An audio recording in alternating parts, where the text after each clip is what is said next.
Europe 1. Bonjour Antoine Glaser. Bonjour. Vous êtes journaliste spécialiste de l'Afrique. On va revenir avec vous sur les violences de ces dernières heures. Mais d'abord, un mot de ces élections et une réaction à ce que vient de dire Jean Ping sur Europe 1. Vous dites aussi, vous, clairement, Antoine Glaser, que ces élections ont été truquées? Enfin, moi je suis un petit blanc des bords de Seine, mais c'est vrai quand vous pensez que Ali Bongo a remporté l'élection à 6 000 voix, il faut savoir il y a 620 000 électeurs inscrits. Hein. C'est un tout petit pays qui a, il y a 1,8 million d'habitants, 600 000 électeurs. Il a gagné avec 6 000 voix. Et quand vous voyez que dans son fief du Haut-Ogooué, il a remporté avec 95%. Et ça veut dire que c'est 70 000 électeurs en plus. Et c'est là où l'opposition dit qu'il y a eu la fraude parce que c'est une sorte de... c'est une région qui sert un peu d'ajustement électoral à la fin. C'est toujours, d'ailleurs, les procès-verbaux arrivent toujours en dernier du Haut-Ogooué. Et c'est certain qu'entre 49,8% à Ali Bongo et 48,23% à Ping, c'est vrai que c'est quelque chose...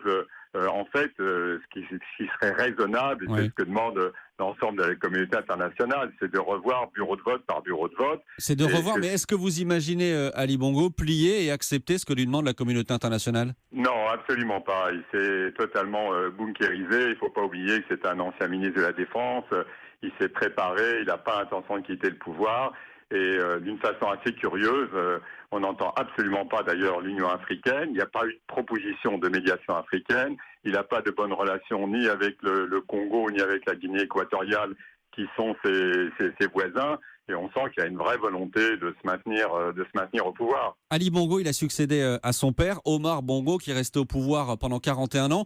C'est quel type de régime, le régime d'Ali Bongo?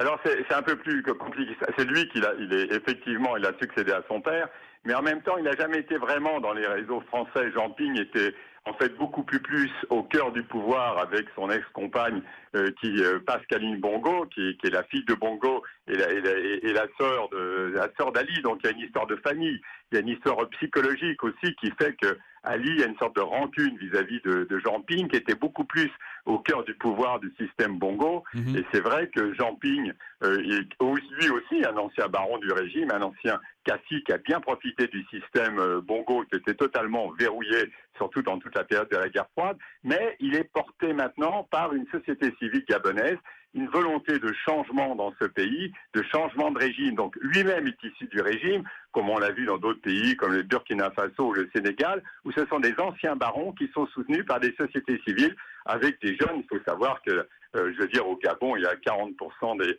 la population qui a moins de 15 ans. Donc il y a une affaire en même temps psychologique et une affaire familiale de rancune personnelle. Et en même temps, Ali était toujours marginalisé du temps de son père et il voyait sa sœur Pascaline avec Jean Ping, qui régnait quasiment au palais du bord de mer. Lui était ministre de la Défense. Et là, on sent qu'il a une revanche à prendre vis-à-vis de sa sœur, vis-à-vis du régime. Donc ceux qui pensent, c'est pas simplement le successeur de son père, c'est un type qui a été cherché. Il peut très bien aller chercher des soutiens. Vous savez, l'Afrique se mondialise. Il peut avoir des soutiens en Afrique du Sud, ou au Maroc, ou ailleurs, et pas simplement en France. Merci de nous avoir éclairés. Merci Antoine Glaser d'avoir été en direct avec nous sur Europe 1.